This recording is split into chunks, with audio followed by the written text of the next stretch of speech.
Wapendwa taifa la Mungu, karibuni sana katika tafakari ya neno la Mungu, ikiwa ni Dominika ya 15 ya mwaka A wa Kanisa. Somo la kwanza ni la kitabu cha Nabii Isaya sura ya 55 aya ya 10 hadi aya ya 11.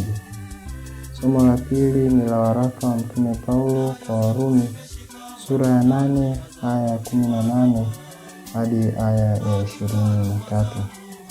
Na somo la tatu ni la Injili takatifu ilivyoandikwa na Mwinjili Mathayo sura ya 13 aya ya kwanza hadi aya ya 23.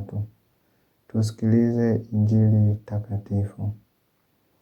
Siku ile Yesu alitoka nyumbani akaketi kando ya bahari. Wakamkusanyikia makutano mengi, hata akapanda chomboni akaketi, na ule mkutano wote wakasimama pwani.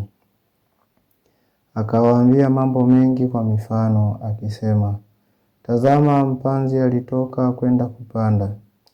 Hata alipokuwa akipanda, mbegu nyingine zilianguka karibu na njia, ndege wakaja wakazila. Nyingine zikaanguka penye miamba, pasipokuwa na udongo mwingi, mara zikaota. Kwa udongo kukosa kina, na jua lilipozuka ziliungua, na kwa kuwa hazina mizizi zikanyauka. Nyingine zikaanguka penye miiba, ile miiba ikamea ikazisonga. Nyingine zikaanguka penye udongo mzuri, zikazaa 100, 160, 130. Mwenye masikio na asikie. Wakaja wanafunzi wakamwambia, kwa nini wasema nao kwa mifano? Akajibu akawaambia, ninyi mmejaliwa kuzijua siri za ufalme wa mbinguni, bali wao hawakujaliwa. Kwa maana yeyote mwenye kitu atapewa, naye atazidishiwa tele, lakini yeyote asiye na kitu, hata kile alicho nacho atanyang'anywa. Kwa sababu hii nasema nao kwa mifano, kwa kuwa wakitazama hawaoni, na wakisikia hawasikii wala kuelewa.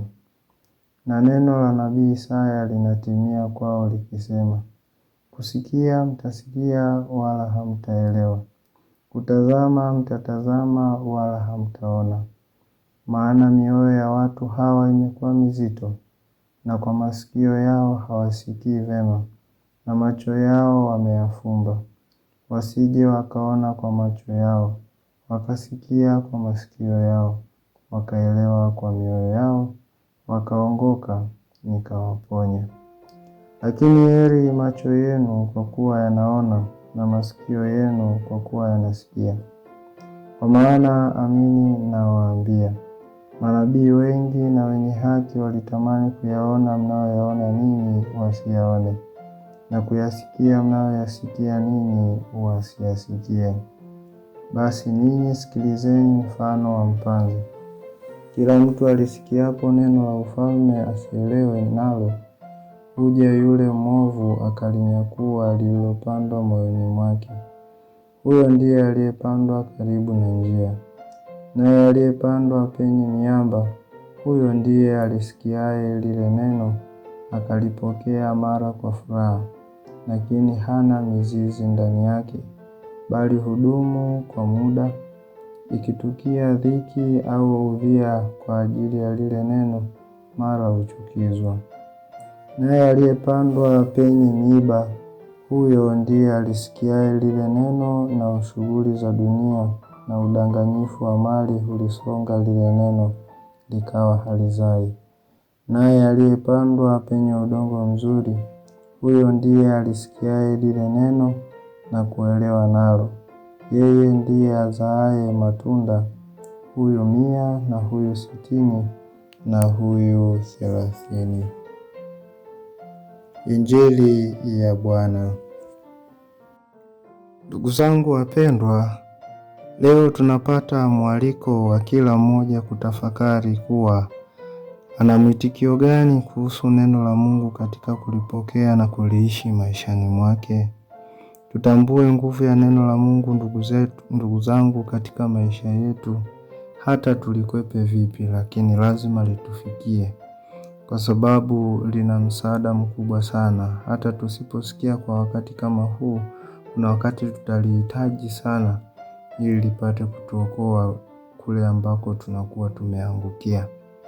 Hivyo ndugu zangu, mwinjili Mathayo anatueleza mfano wa mpanzi uliotolewa na Bwana wetu Yesu Kristo akipanda mbegu sehemu tofauti tofauti. Ndugu zangu, mbegu ni neno la Mungu linalopandwa mioyoni mwetu, na kila mtu ana namna yake anavyolipokea na kuliishi. Hii inaonyesha wazi kwamba Mungu hana ubaguzi kwa kumpatia kila mtu neno lake, na kazi inayobaki kwa kila mmoja ni kulipokea hilo neno na kuliishi kwa uhuru bila kulazimishwa. Mwenyezi Mungu ametujalia kila mwanadamu uhuru wa kuweza kumtumikia. Kwa hiyo maana yake, kama unachagua sehemu ambayo si sahihi kwako katika maisha, utapata majibu yako wewe mwenyewe. Na ukiamua kumchagua Mungu, upo huru.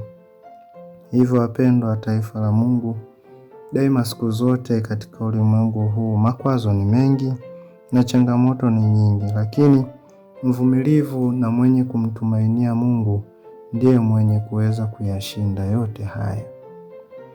Kwa hiyo ndugu zangu, kutokana na mfano huu wa mpanzi aliyekwenda kupanda mbegu, na mwisho wa siku hizi mbegu zikatawanywa sehemu tofauti tofauti, huku ndiko ambako tuko sisi. Na hili neno linapotufikia, kila mmoja ana namna yake, namna anavyolipokea na namna ya kuweza kuliishi. Kwa hiyo hizi mbegu namna zilivyotawanywa, ndivyo ambavyo kila mwanadamu analipokea hilo neno kwa namna yake. Na mwisho wa siku, baada ya kupokea, kila mmoja mwingine hana uwezo wa kuweza kulilea hilo neno likapata kuzaa matunda, kwa sababu sehemu lilipoangukia kwake ni kame. Lakini mwingine unakuta amesongwa na mambo mbalimbali ya ulimwengu huu, mwisho wa siku anashindwa kuwajibika vema katika kutoa muda wake wa kuweza kulifanya lile neno lipate kuzaa matunda bora ya kumsaidia mwenyewe pia aweze kuwa na amani na furaha maishani mwake. Anakuwa amejikita zaidi katika mambo ya ulimwengu, katika kutafuta furaha za dunia, na mwisho wa siku ni furaha ambazo zinadumu kwa kitambo kidogo. Mwisho wa siku anaendelea kuteseka na anaishia pabaya pasipo kutimiza na kuweza kuliishi ile neno alilopokea ambalo lingeweza kumwokoa na kuweza kumfanya kuwa sehemu salama zaidi. Kwa ndugu zangu, tunaweza kutumia ukweli wa mfano huu wa mpanzi unaoonyesha upendo na huruma ya Mwenyezi Mungu kwa mwanadamu, kupitia pia wazazi, ndugu, jamaa na marafiki zetu, ambao wakati mwingine wana nia njema kabisa nasi kwa maelekezo yao kuweza kutuongoza au kuturekebisha, kutuonya, kutufundisha na kadhalika kwa namna tofauti tofauti, ikiwa tu wanakuwa wamefanya kile ambacho neno la Mungu linafanya, na zaidi iwapo ni katika wema. Kwa kumbe ndugu zangu, ndicho ambacho Bwana anatarajia kifanyike kwa kanisa pamoja na watu wake.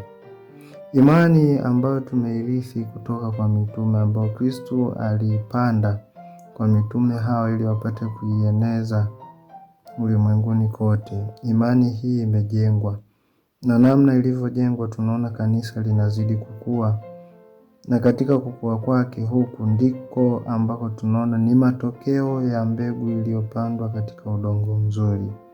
Hivyo wapendwa taifa la Mungu, ni wajibu wetu sisi kuwa makini sana sana sana, kutokana na maneno yetu tunayoyatamka, matendo ambayo tunakuwa tunayatenda siku zote.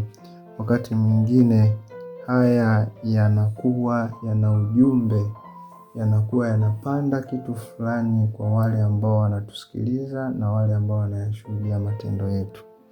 Kumbe ndugu zangu, yanakuwa ni injili, yanakuwa ni habari njema pale ambapo yanakuwa ni mema, pale ambapo yanakuwa yanachochea amani, yanaleta furaha, inakuwa ni injili kwa wengine. Maana huwezi kujua mbegu hiyo ulioipanda itaenda kutoa mizizi wapi, na hata kuzalisha mavuno kwa wakati ujao hapo baadaye kwa mtindo gani.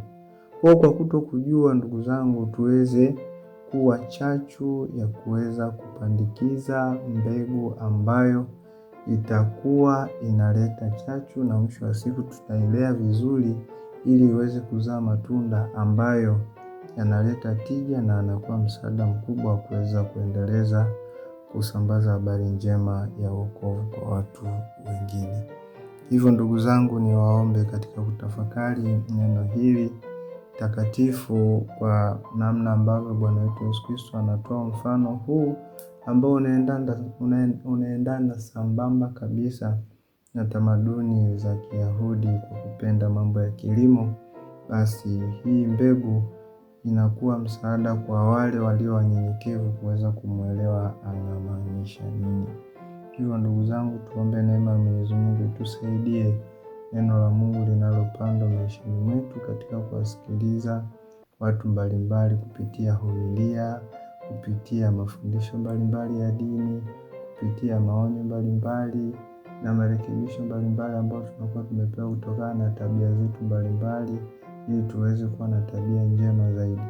Basi tusaidie tuweze kubadilika katika mwenendo wa maisha yetu ambao ni mbaya, na kuweza kuyatii na kuyaishi yale yampendezayo Mwenyezi Mungu zaidi na zaidi. Awabariki na kuwalinda Mungu Mwenyezi, Baba na Mwana na Roho Mtakatifu. Amina.